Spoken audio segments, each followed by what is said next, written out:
রিলেশনশিপের মধ্যে কিছু মানুষ ইচ্ছা করেই মাইন্ড গেম খেলে, এমনভাবে দেখায় যে আমি অনেক ব্যস্ত আছি, অনেক বিজি আছি, সেই জন্য আমি তোমাকে কল করতে পারছি না, সেই জন্য আমি তোমাকে মেসেজ করতে পারছি না। তোমার নোটিফিকেশান পাওয়ার সাথে সাথেই উপর থেকে মেসেজ ডিলিট করে দিচ্ছে। আর আমরা এতটাই বকা, এতটাই বুদ্ধু, আমরা এটা মনে করি যে সত্যি ওই মানুষটা ব্যস্ত আছে, ফ্রি হয়ে আমাকে কল করবে, ফ্রি হয়ে আমাকে মেসেজ করবে। তো একটা জিনিস জেনে রাখো, কেউ কখনো এত বেশি ব্যস্ত থাকে না যে তার প্রিয় মানুষটার সঙ্গে 2 মিনিট 5 মিনিট কথা বলতে পারবে না। এই সব কিছু হচ্ছে বাহানা। সেই মানুষগুলো তো এটা চাই যে তুমি তার জীবনে থাকো, তুমি তার প্রতি ভালোবাসা দেখাও, কিন্তু সেই মানুষটা তোমার সাথে ইমোশনালি অ্যাটাচ হবে না। সে এটা চায় যে তুমি তার জন্য চোখের জল ফেলো, তার জন্য পাগলামি করো, তুমি তাকে বারবার কল মেসেজেস করতে থাকো, কিন্তু সেই মানুষটা তার দিক থেকে সে এফোর্ট লাগাবে না। যখন সে ফ্রি থাকবে, যখন তার কোনো কাজকাম থাকবে না, যখন সে একা বসে বসে বোর হবে, তখন সে তোমাকে কল করবে, তোমাকে মেসেজ করবে, তোমার সাথে কথা বলবে। আর আমরা এতটাই বকা, আমরা ফোন হাতে ধরে নিয়ে সেই মানুষটার অপেক্ষা করি যে সেই মানুষটা কখন কল করবে, কখন মেসেজ করবে। দেখো, আমি সেই মানুষগুলোকেই বলতে চাই, যদি কেউ তোমার কল মেসেজের অপেক্ষায় বসে আছে, এর মানে তুমি সেই মানুষটাকে অনেক বেশি কল করতে, মেসেজ করতে, তুমি সেই মানুষটাকে ভালোবাসতে। এখন যখন সেই মানুষটার তোমাকে ছাড়া থাকতে পারছে না, এখন তুমি সেই মানুষটার কাছ থেকে দূরে সরে যাবার চেষ্টা করছো, সেই মানুষটাকে ইগনোর করছো। আর যেই মানুষগুলো তার কাছে রিকোয়েস্ট করছে, কাকুতি মিনতি করছে, সেই মানুষগুলো এটা চায় যে ওই মানুষটা যেন আবার আগের মতো আমার সাথে ভালো করে কথা বলতে শুরু করে দিক। এরকম সিচুয়েশনে কখনো সামনের মানুষটার সঙ্গে ঝগড়া করতে যাবে না। দেখো, ঝগড়া করে সম্পর্ক কখনো ঠিক করা যাবে না। ঝগড়া করে সম্পর্ক আরও খারাপ হয়ে যাবে, সেই মানুষটা তোমার জীবন থেকে দূরে সরে যাবে।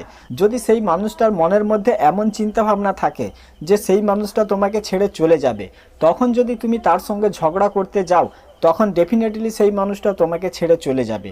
কারণ তখন সেই মানুষটা একটা বাহানা পেয়ে যাবে যে তুমি তার সঙ্গে ঝগড়া করেছো, তুমি তাকে উল্টোপাল্টা কথা বলেছো, সেই জন্য সে তোমাকে ছেড়ে চলে যাচ্ছে। তো সামনের মানুষটাকে কখনো এমন সুযোগ দেবে না। আমি জানি যেই মানুষগুলো নিজের ইমোশনস কন্ট্রোল করতে পারে না, সেই মানুষগুলো আসলে চালাকিও করতে পারে না, কারণ সেই মানুষগুলো এতটা ইমোশনালি দুর্বল হয়। সেই মানুষগুলো এটা জানে যে আমি ওর সঙ্গে ঝগড়া করলে সম্পর্ক খারাপ হবে, ওই মানুষটা আমার থেকে দূরে সরে যাবে, তারপরেও নিজের ইমোশনস কন্ট্রোল করতে পারে না, সেই মানুষটার সঙ্গে ঝগড়া করতে শুরু করে দেয়। আর বেশিরভাগ মানুষ এরকম মানুষকে খারাপ বলে ভাবতে শুরু করে, কিন্তু এরকম নয়। আসলে সেই মানুষগুলো এতটাই সৎ, সেই মানুষগুলো চালাকিও করতে জানে না। আর যেই মানুষটা ইগনোর করে, সেই মানুষটা কিন্তু মাইন্ড খাটিয়ে চালাকি করে কথাবার্তা বলে। সেই জন্য কখনো সেই মানুষটার সঙ্গে ঝগড়া করতে যাবে না, সেই মানুষটাকে কোনো সুযোগ দেবে না। যতই কষ্ট হোক, নিজের ইমোশনস কন্ট্রোল করো। দ্বিতীয় নাম্বার, নিজের থেকে তাকে কল মেসেজ করা বন্ধ করে দাও। দরকার হলে সেই মানুষটাকে পরিষ্কারভাবে জিজ্ঞেস করে নাও, তুমি বলে দাও যে আমার সঙ্গে কথা বলতে তোমার ভালো লাগছে না, আমি আর তোমাকে কল মেসেজ করব না। কিন্তু এমনভাবে আমাকে ইগনোর করবে না, আমার কল মেসেজেসকে ইগনোর করবে না। সেই মানুষটা কি বলতে চায় এটা দেখো, আর নিজের থেকে কল মেসেজ করা পুরোপুরিভাবে বন্ধ করে দাও। দরকার নেই তাকে বারবার কল করার, বারবার মেসেজ করার। যেই মানুষটা তোমার কল মেসেজ করার কারণে বিরক্ত হয়ে যাচ্ছে, তোমার উপরে রেগে যাচ্ছে, যেই মানুষটা প্রতিদিন তোমার কাছে নতুন নতুন বাহানা দেখাচ্ছে, তো কেন তাকে জোর করে কথা বলানোর চেষ্টা করবে, কেন তাকে বারবার কল করবে, বারবার মেসেজ করবে? তো নিজের দিক থেকে কল মেসেজ করা বন্ধ রাখো। 3 নাম্বার, সেই মানুষটাকে বারবার চেক করতে যাবে না যে সেই মানুষটা কখন অনলাইন আসলো, কখন অফলাইন গেল।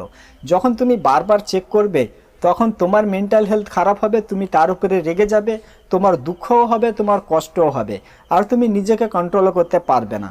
কারণ যখনই তুমি দেখবে যে সেই মানুষটা অনলাইন আছে, তোমাকে রিপ্লাই করছে না, তোমাকে মেসেজ করছে না, তখনই তুমি তাকে আরও বেশি মেসেজ করবে, আরও বেশি তাকে কল করতে শুরু করবে। আর তখন সেই মানুষটা তোমার উপরে আরও বেশি রেগে যাবে, আরও বেশি বিরক্ত হবে। সেই জন্য বারবার অনলাইন গিয়ে তাকে চেক করা, এটা পুরোপুরিভাবে বন্ধ করে দাও। 4 নাম্বার, সেই মানুষটার কাছে এটা কখনো দেখাবে না যে সেই মানুষটার এমন ব্যবহারের কারণে তোমার দুঃখ হচ্ছে, তোমার কষ্ট হচ্ছে। তুমি সেই মানুষটার কল মেসেজের অপেক্ষায় বসে আছো, কখন সে কল করবে, কখন সে মেসেজ করবে, এমনটা সেই মানুষটাকে কখনো দেখাবে না।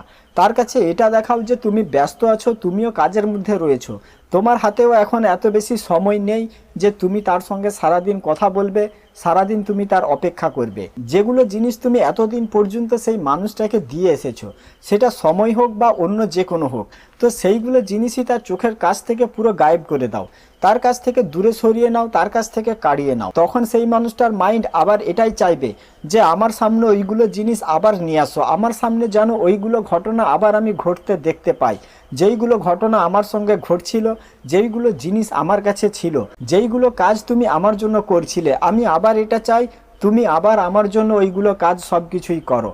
তখন সেই মানুষটা সামনে থেকে তোমার প্রতি এফোর্ট লাগাবে, তোমাকে কল মেসেজ করবে, কিন্তু যতদিন না পর্যন্ত তোমার কমতি সেই মানুষটাকে তুমি ফিল করাতে পারছো, ততদিন পর্যন্ত সেই মানুষটার মাইন্ডসেট পরিবর্তনই হবে না।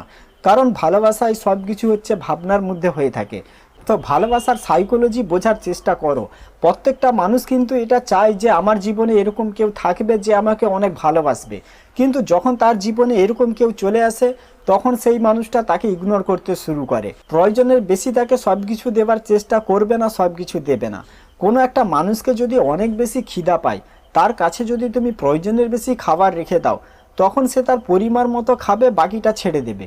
সেরকমই ভালোবাসার ক্ষেত্রেও যখন তুমি প্রয়োজনের বেশি তাকে ভালোবাসা দেবে, যেটা পাওয়ার সেই মানুষটা যোগ্য নয়, তখন সেই মানুষটাও তোমাকে ছেড়ে দেবে। সেই জন্য সব কিছু একটা ব্যালেন্স বানিয়ে রাখো।